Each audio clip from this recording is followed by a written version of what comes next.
Hello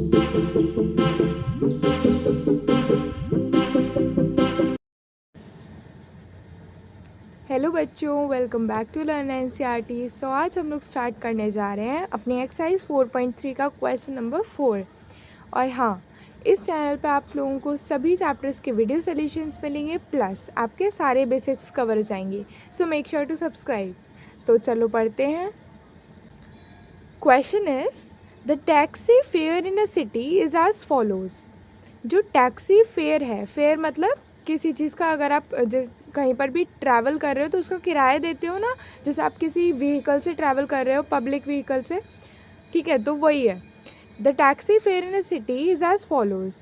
for the first kilometre the fare is ₹8। मतलब अगर आप 1 किलोमीटर जाते हो तो आपको 8 रुपये देने पड़ेंगे।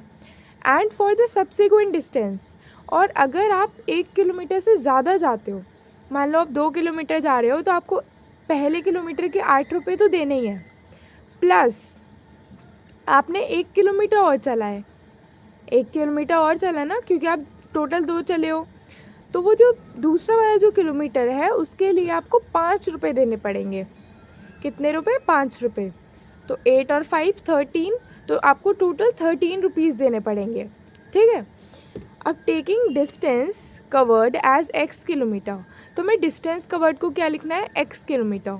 And the total fare as y, ठीक है। टोटल जो फेयर, अगर आप फेयर टोटल कैलकुलेट करोगे तो आप उसे y के टर्म्स में करोगे, ठीक है। और यहाँ पे क्या बोला गया है? Right a linear equation and draw it's graph, ठीक है। तो इसकी लीनियर इक्वेशन लिखनी है। देखो, 2 वेरिएबल्स हमें दे रखे हैं और 2 ही हमें वैल्यूज़ दे रखी हैं, ये रही दोनों वैल्यूज़ और ये हैं दोनों वेरिएबल्स। अब बस हमें इक्वेशन लिखनी है। तो देखो कैसे लिखेंगे। सबसे पहले डिस्टेंस कवर्ड तो x है, x क्या है? Distance covered. और y क्या है? फेयर, ठीक है। टैक्सी का फेयर है ₹y। अब देखो, इसने क्या बोला है कि हम पहले जो किलोमीटर चले उसमें हमें 8 रुपीज़ देने पड़ेंगे। तो देखो, अगर मैंने 4 किलोमीटर चला तो मुझे पहले किलोमीटर के तो कितने रुपीज़ देने पड़ेंगे? 8 रुपीज़। और बाकी के बचे कितने हैं? 3 किलोमीटर, उसके लिए मुझे कितने देने पड़ेंगे? 5 रुपये हर किलोमीटर के लिए। तो यहाँ पे 3 किलोमीटर्स है तो 5 सीरीज़ है 15, तो मुझे 15 रुपीज़ देने पड़ेंगे। दोबारा समझो, देखो 3 किलोमीटर्स हम चल रहे हैं एक्स्ट्रा, ये तो हम नहीं गिनेंगे, ये तो टोटल ये हमें बता रखा है, ठीक है, इतना देना ही है, ये हमें पूछा है। देखो 3 किलोमीटर अगर हम चल रहे हैं तो 1 किलोमीटर के 5 रुपये, तो 3 किलोमीटर के मल्टीप्लाई कर देंगे, 3 5 ज़ा 15, तो हमें 15 रुपीज़ देने पड़ेंगे 3 किलोमीटर एक्स्ट्रा चलने के, ठीक है। तो अब इसे बस इक्वेशन में उतार लेते हैं कि कैसे हम लिखेंगे इसे। यहाँ से देखो, हम ऐसे करते हैं, हम फेयर कैलकुलेट करना है ना हमें, तो फेयर क्या है? y इज़ इक्वल्स टू, अब हमें ये कैलकुलेट करना है। सबसे पहले जो हम x किलोमीटर चल रहे हैं उसमें 1 किलोमीटर के 8 रुपीज़, मतलब 1 इंटू 8, 1 इंटू 8 होगा 1 किलोमीटर के 8 रुपये, प्लस और 5 रुपये किसके हैं? 5 रुपये कितने किलोमीटर चलने के हैं? देखो, अगर मैं यहाँ पर टोटल x चली हूँ और मैंने उसमें से 1 किलोमीटर का दे दिया तो मुझे बाकी कितना बचा? x माइनस 1 ही तो बचा है ना। तो 5 रुपये मुझे किसके देने पड़ेंगे?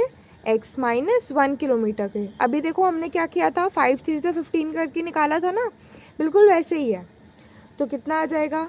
ये तो 8 हो जाएगा, plus 5x, 5 into x minus 5, 8 से 5 माइनस करोगे तो क्या बचेगा? 3 प्लस 5x, तो y कितना आ गया? 3 प्लस 5x। तो ये आ गई हमारी लीनियर इक्वेशन। अब क्वेश्चन का सेकंड पार्ट क्या है? Draw it's graph. तो इसका ग्राफ ड्रॉ कर लेते हैं। तो देखो, इक्वेशन क्या आई थी हमारे पास? y is equals to 3 plus 5x, ठीक है, इसे एक और तरीके से लिख सकते हैं, तो तुम्हारे लिए बस ईजी हो जाएगा, इसलिए हम ऐसे लिख रहे हैं। इक्वेशन क्या आएगी, इस y को इधर ले जाते हैं तो 5x, मतलब देखो x वाला टर्म आगे रखेंगे और y किधर जाएगा, इधर जाएगा, तो फिर माइनस का हो जाएगा। ठीक है, प्लस में 3 तो चल ही रहा है, इज इक्वल्स टू 0, ये आ गया। ठीक है, इक्वेशन आ गई। अब क्या करना है, ग्राफ पे प्लॉटिंग करनी है, हमें पता है कैसे करते हैं। x लेते हैं, y लेते हैं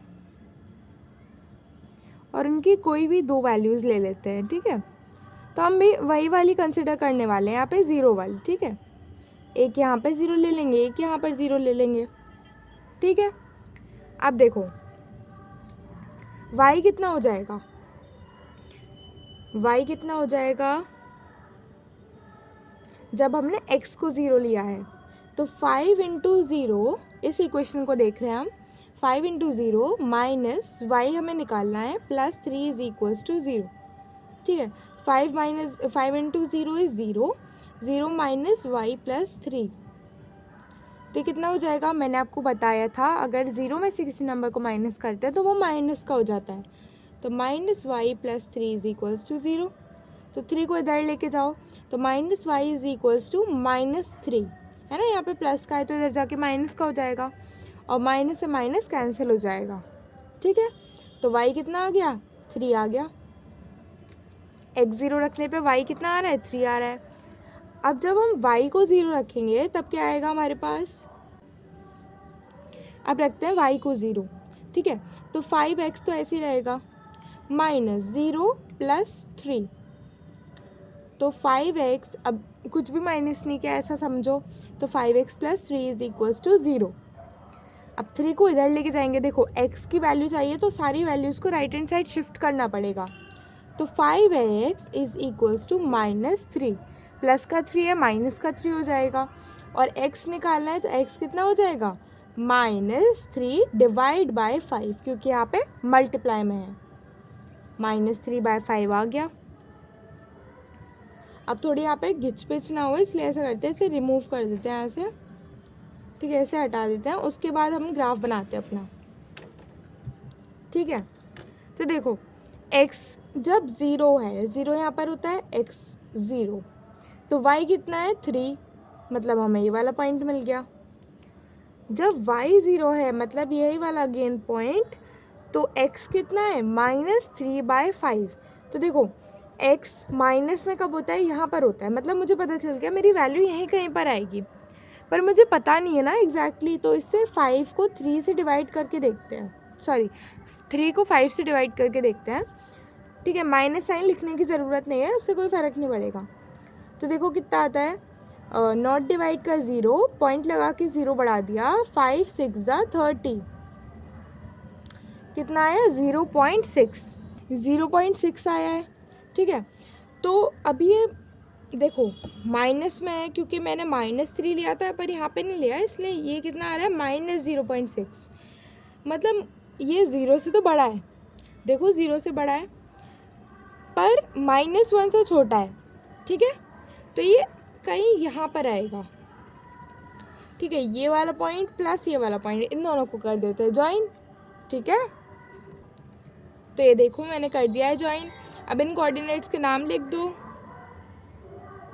क्या होगा 0,3, देखो यहाँ से देख के लिख दिया करो। ठीक है, और ये वाला कौन सा होगा -3/5, 0। ठीक है, so this is your answer to this question.